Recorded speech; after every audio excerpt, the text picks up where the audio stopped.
Hello, ladies and gents, boys and girls, people of all ages, sexualities, and identities, and welcome back to another Doctor Who review. And we're moving on to Victory of the Daleks. So, what is Victory of the Daleks about? Well, essentially, the 11th Doctor and Amy Pond land in World War II and find themselves at Earth's darkest hour. The war is at its most heated, and Churchill is running out of ways to fend off the Nazis, when all of a sudden one of his scientists begins to bring in a new development that is like nothing that has been seen before. This scientist describes them as iron signs.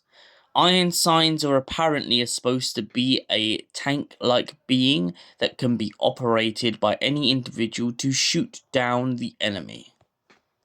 However, when the Doctor notices these iron signs, he becomes horrified and begins to beg Churchill to get rid of them. After all, they're not really iron signs at all, but Daleks. But Churchill is too resentful to stop this. It is helping his war effort, and as far as he is concerned, Daleks, iron signs, he doesn't care. So long as they help the British, they will help him win the war. As Amy walks around the office, she finds a lot of the officers in the room finding themselves at a loss for words, especially one of the women who is on the war department when she finds out that her partner will not be coming home. Churchill begins to walk around and tells a lot of them to stay brave. When the Doctor begins to hit one of the Daleks / iron signs, the Dalek soon responds, and it breaks away from its lie of saying, "I am your soldier."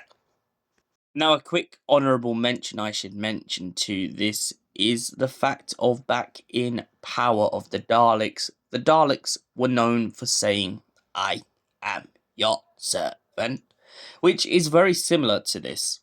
Now, Power of the Daleks, for anyone who doesn't know, is a Patrick Troughton story. But back to this story at hand. The Daleks fly off back to their ship, which is hidden behind the moon, and begin to discuss their progenitor project. The Doctor races after them to find out exactly what they had been doing this whole time until he turned up.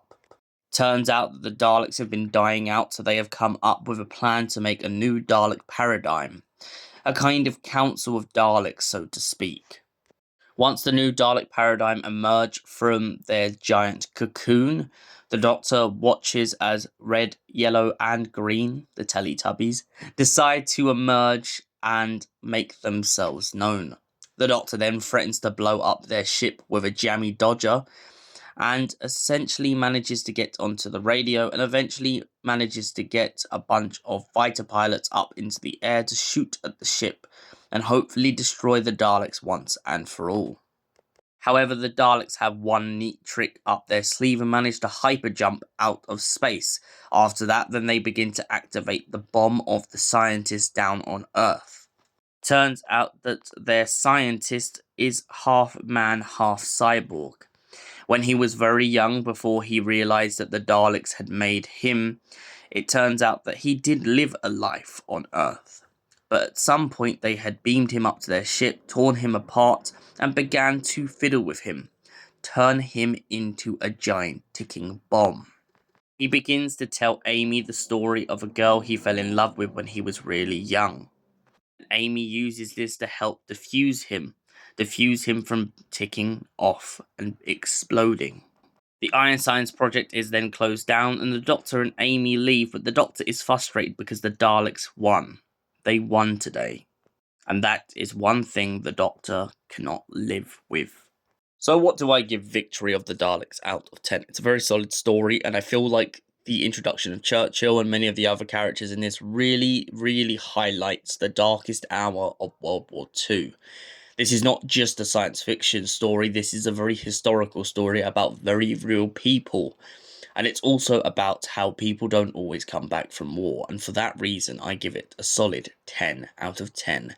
Thank you for watching, and we'll see you in the next Doctor Who review. Until then, goodbye, stay beautiful, you beautiful people.